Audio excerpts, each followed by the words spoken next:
Fala, fiel, bora para as principais notícias do Corinthians de hoje. E no programa Donos da Bola de hoje, o Neto acabou revelando alguns nomes de jogadores que foram recusados pelo Corinthians na antiga gestão e que hoje fazem certo sucesso por outras equipes. Alguns dos jogadores listados pelo Neto estão o atacante Júnior Santos, que é um dos destaques do Botafogo e que está numa fase incrível nessa temporada, além da temporada passada ter feito também um ótimo ano, mostrando muita habilidade, muita velocidade e capacidade de finalização, faz muitos gols também. Outro jogador é o volante do Palmeiras, Richard Rios, que jogava no Guarani de Campinas e foi até especulado no Corinthians antes de chegar ao rival, além também do meio-campista Eduardo do Botafogo, Marlon Freitas, que na época jogava pelo Atlético Goianiense antes de chegar ao time carioca. Mas comenta aqui embaixo se você acha que esses jogadores, alguns deles, ou algum deles, daria certo no Corinthians chegando naquela época, no caso do ano passado. Deixa aqui o seu comentário e bora para a próxima notícia. E uma notícia que vem gerando polêmica entre a torcida do Corinthians é que o goleiro Hugo Souza está próximo de se tornar o novo goleiro corintiano. O Timão encaminhou nesta terça-feira a contratação do jogador do Flamengo para substituir Carlos Miguel, prestes a transferir para o Nottingham Forest da Inglaterra. O goleiro de 25 anos e 1,99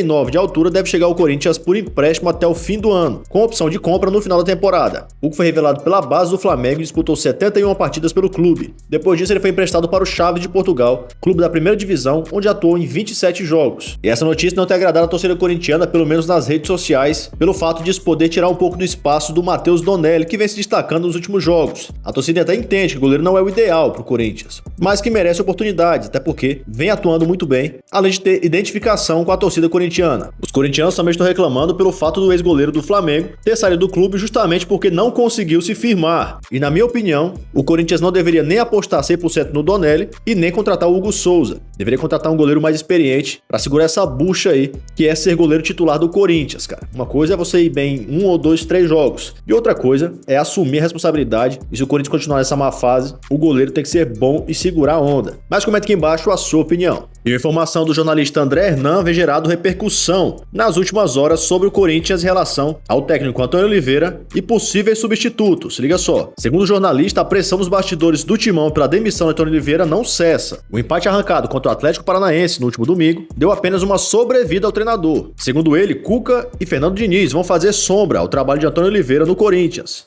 Abre aspas, é uma sombra para o mercado. O Antônio Oliveira ganhou um respiro pela maneira que foi contra o Atlético Paranaense. O Corinthians foi aguerrido, buscando resultado e empatando nos últimos minutos. Deu um respiro para o Antônio. Tem um jogo no meio de semana contra o Cuiabá, que ele conhece muito bem, e a cada jogo ele ganha uma sobrevida. Existe um movimento no Corinthians de que não dá mais, de não vai longe. A pressão em cima de Augusto Melo está muito grande. E aí, obviamente, o Cuca, que teve aquela passagem relâmpago no Corinthians, muita gente fala internamente do Corinthians. E se o Cuca tivesse ficado, o Corinthians não estaria nessa situação desde o ano passado. E tem o Fernando Diniz, que hoje é alvo do Atlético Paranaense, que já fez os primeiros contatos. De fato, são dois grandes treinadores que vão fazer sombra para muita gente, principalmente para o Corinthians, que está nessa situação. É jogo a jogo para dar respiro ao Antônio Oliveira, finalizou o jornalista. Eu quero que você comente aqui embaixo se algum desses treinadores agradariam você como técnicos do Corinthians. Você acha que o Corinthians deveria demitir o Antônio Oliveira já para tentar contratar um desses dois, ou não? Comenta aqui embaixo. Perto do Atlético Paranaense, Fausto Vera se despede dos companheiros do Corinthians.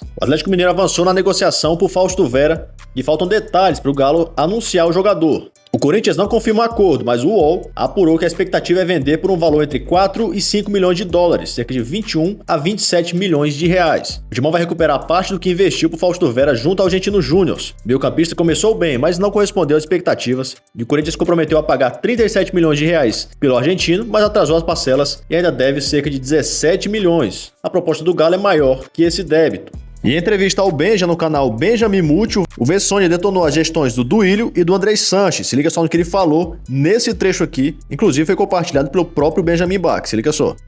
Mas em gestão, pra mim a do Andrés é muito pior do que a do Duílio. Muito pior mesmo, Benja. O Andrés, pra mim, conseguiu ter a melhor passagem da história de um presidente. Só que ele aniquila financeiramente o clube 18, 19 e 20. A dívida do clube, que era 400 e pouco, vai para 900. Ele conseguiu, em 3 anos, duplicar a dívida do clube. Isso daí, cara, isso tem que ser fazer muita bobagem para você duplicar em 3 anos. Então, eu tenho 1000 ressalvas ao Duílio, mas de verdade, eu não consigo colocar... mas ele era o diretor de futebol do Andrés. Então, tá certo. Quem também fala isso, tá tudo certo. O Duílio também tem parte da culpa. Não tinha caneta, mas ele fazia parte, como diretor de futebol. Você teria ficado com o Pacaembu ou você achou que foi certo fazer a Itaquera? Não, para mim eu não tenho dúvida que a Arena Corinthians, que era a Arena Corinthians, agora é a Neoquímica Arena, talvez é uma das melhores coisas que o Corinthians pode ter na sua vida. Um outro caso que é bem emblemático, Matheus Jesus. Chega em 2019, meados, 6 meses de empréstimo. Não consegue jogar, problema histórico enorme de problemas fora de campo, em todos os clubes que passou. O que era o normal de uma instituição? Andrés, na presidência da diretoria de futebol com o Duílio. O que era o normal? Olha, Matheus, a gente trouxe, você é jovem, a gente tentou, vai seguir sua vida. Normal, se uma coisa não aconteceu em 6 meses. Deram 4 anos de contrato para o Matheus Jesus. O Matheus Jesus foi emprestado depois para o Bragantino, devolveu antes. Foi emprestado para o Náutico, devolveram antes. Foi emprestado a algum time do Sul, devolveu antes. Ficou quase 4 anos no Corinthians, faltando uns 3, 4 meses foi para o Japão. Ele nunca mais pisou no Corinthians. Quanto que você gastou com o Matheus Jesus? Só para o time de Portugal, quase 10 milhões, porque teve que comprar direito econômico do time de Portugal. Fora luva e salário. Nós estamos falando de quanto aí? O cara nunca mais pisou no Corinthians. E aí, chefião, deixa seu comentário aqui embaixo, comenta aí essas informações, deixa o seu like se você curtiu o vídeo, se inscreve no canal e até o próximo vídeo.